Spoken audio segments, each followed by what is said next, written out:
Hello students, तो आज की जो हमारी वीडियो है उसमें हम करेंगे सिक्स्थ चैप्टर की सिक्स्थ थ्योरम जो है थ्योरम 6.6 नाइन्थ क्लास का जो सिक्स्थ चैप्टर है लाइन्स एंड एंगल, उसकी सिक्स्थ थ्योरम है ये। इसको आज हम डिस्कस करेंगे। पहले हम इसकी स्टेटमेंट को समझेंगे कि स्टेटमेंट क्या है हमारे पास। तो स्टेटमेंट है lines which are parallel to the same line are parallel to each other. मतलब क्या है कि अगर हमारे पास से दो लाइन है और वो किसी तीसरी सेम लाइन के पैरेलल है, ठीक है, तो वो एक दूसरे के भी क्या होंगी, पैरेलल होंगी अकॉर्डिंग टू दिस थ्योरम। तो यहाँ पे हम दो जो लाइन है वो ले लेते हैं। मान लो हमारे पास एक लाइन है यहाँ पे, ये है मान लो हमारे पास लाइन ए बी। यहाँ पे ये मान लेते हैं हम लाइन्स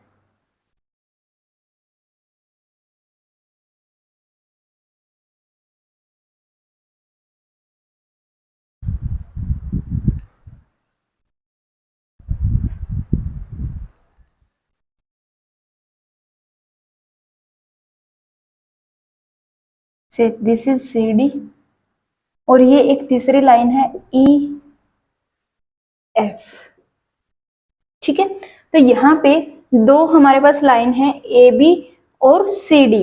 ए बी जो है वो पैरेलल है ई एफ के और सी डी जो है वो भी पैरेलल है ई एफ के, ठीक है। तो हमें प्रूव करना है कि ए बी और सी डी जो है वो एक दूसरे के भी क्या होंगे, पैरेलल होंगी। तो इसके लिए हम एक ट्रांसवर्सल लाइन ले लेते हैं से, this is a transversal line, और इसको हम नाम दे देते हैं टी, ठीक है।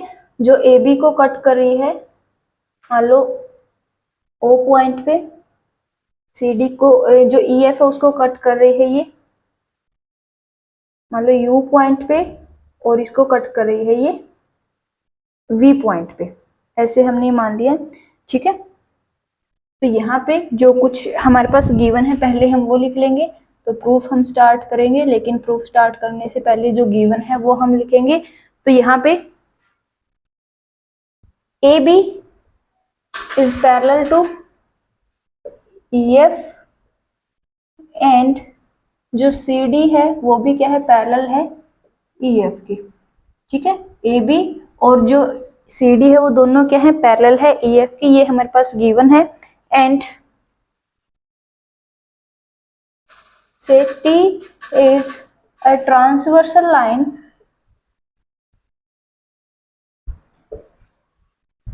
intersecting the all three lines,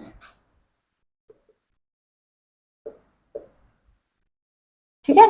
तो यहाँ पे टी जो है वो एक ट्रांसवर्सल लाइन है और जो कि तीनों लाइन को कट कर रही है किन्हीं पॉइंट्स के ऊपर।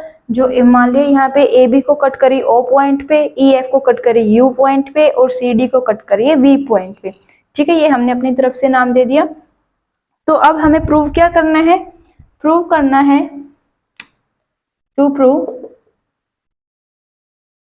अब क्या है कि इन्होंने बोला कि दो लाइन्स हैं जो किसी तीसरी सेम लाइन के पैरेलल हैं। तो हमने दो लाइन ए बी और सी डी ले ली, और वो तीसरी लाइन यानी ई एफ के पैरेलल हैं। दोनों ही ए बी भी ई एफ के पैरेलल है और सी डी भी ई एफ के पैरेलल है। तो हमें प्रूव करना है कि जो ए बी है is parallel to E F, ये हमने प्रूव करना है। तो यहाँ पे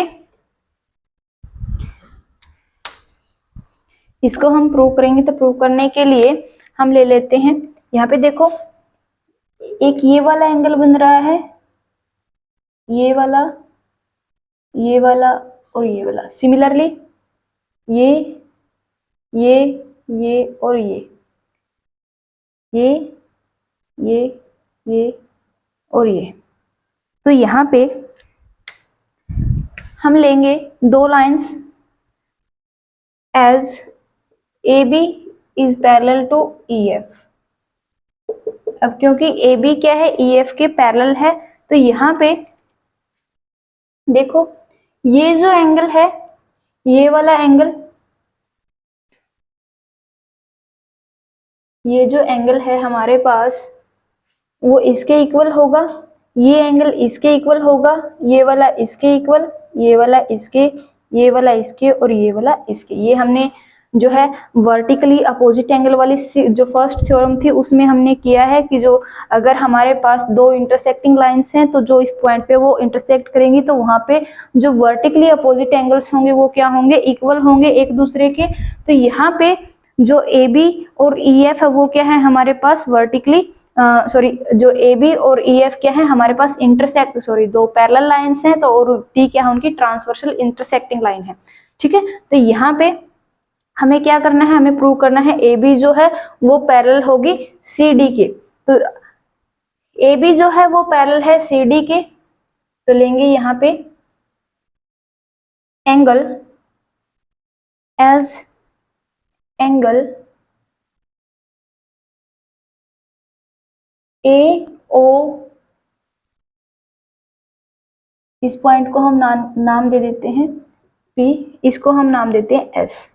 ठीक है, तो angle AOP is equals to angle EU,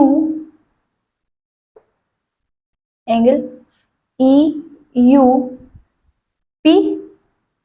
ठीक है, ये हमने नाम दे दिया कि जो एंगल AOP यानी ये वाला AOP ये जो एंगल है वो इक्वल है एंगल EUP के। क्यों? क्योंकि कोरस्पॉन्डिंग एंगल्स हैं।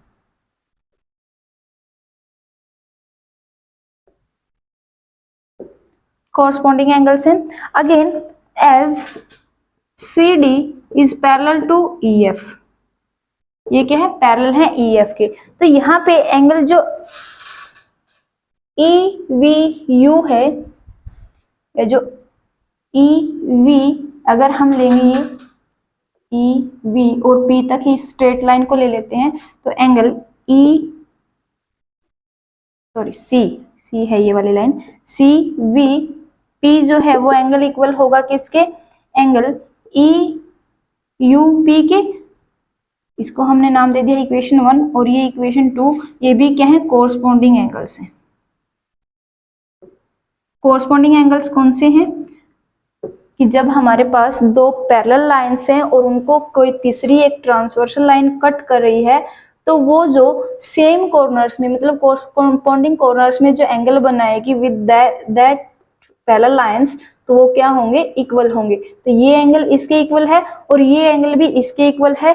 तो यहाँ पे फ्रॉम इक्वेशन देखो, ये भी क्या है, एंगल AOP भी किसके इक्वल है, एंगल EUP के। और एंगल जो हमारे पास CVP है वो भी एंगल EUP के इक्वल है। तो from equation 1 and 2 angle AOP is equals to angle CVP, इसके इक्वल आ गया, यानी दिस एंगल ये इसके इक्वल हो गया, तो ये इसके इक्वल हो गया। दैट मीन्स ये क्या बन गए, ये कब पॉसिबल होगा, अगर ये कोरस्पॉन्डिंग एंगल है तो, if these are corresponding angles. ठीक है, तो ये क्या है, अब देखो फर्स्ट वाली हमने क्या ली, AB EF के पैरेलल थी, तो हमने यहाँ पे क्या कर दिया, एंगल AOP एंगल EUP के इक्वल प्रूव कर दिया, क्योंकि ये क्या थे, कोरस्पॉन्डिंग एंगल्स थे।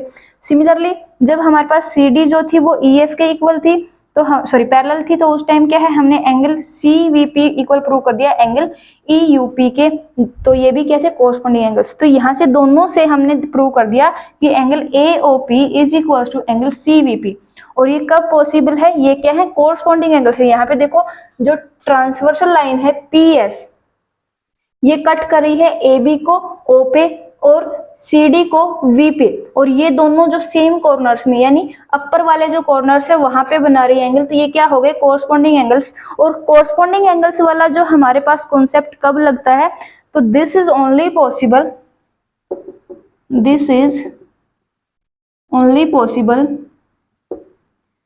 if AB is parallel to CD। ठीक है, तो यहाँ पे क्योंकि ये एंगल इक्वल आ गए, तो ये एंगल इक्वल हो गए, तो दैट मीन्स ये क्या होंगे, कोरस्पॉन्डिंग एंगल्स। और ये कोरस्पॉन्डिंग एंगल्स होंगे ये तभी पॉसिबल है अगर हमारे पास जो AB और CD क्या हो, पैरेलल लाइंस हो। तो हैंस प्रूव्ड। ठीक है, तो ये था हमारे पास थ्योरम 6.6 की। हमने क्या किया, दोनों जो कोरस्पॉन्डिंग एंगल वाली जो प्रॉपर्टी है वो यूज की हमने, और यहाँ पे जो एंगल है AOP और CVP ये हमने क्या कर दिए, इक्वल प्रूव कर दिए। और ये इक्वल है तो यहाँ पे मतलब क्या है कि ये कोरस्पॉन्डिंग एंगल्स होंगे। और कोरस्पॉन्डिंग एंगल्स की प्रॉपर्टी तभी लगती है अगर हमारे पास दो पैरेलल लाइंस को एक जो ट्रांसवर्सल लाइन है, कॉमन ट्रांसवर्सल लाइन, वो कट कर रही हो, तो ओनली देन ही जो कोरस्पॉन्डिंग लाइंस के जो कोरस्पॉन्डिंग एंगल्स के जो कॉन्सेप्ट है वो लगा सकते हैं। तो यहाँ पे अगर ये कोरस्पॉन्डिंग एंगल दैट मीन्स क्या होंगे, AB जो हो वो पैरेलल होगी CD के, और यही हमने प्रूव करना था। Hence if AB is parallel to EF and CD is parallel to EF, यानी दो लाइंस अगर किसी तीसरी सेम लाइन के पैरेलल हैं then they will parallel to each other, एक दूसरे के भी क्या होंगी, वो पैरेलल होंगी। ठीक है, तो ये थी हमारी थ्योरम 6.6। तो उम्मीद है ये आपको अच्छे से समझ आ गई होगी। तो मिलते हैं नेक्स्ट वीडियो में नेक्स्ट थ्योरम के साथ, तब तक के लिए थैंक यू वेरी मच।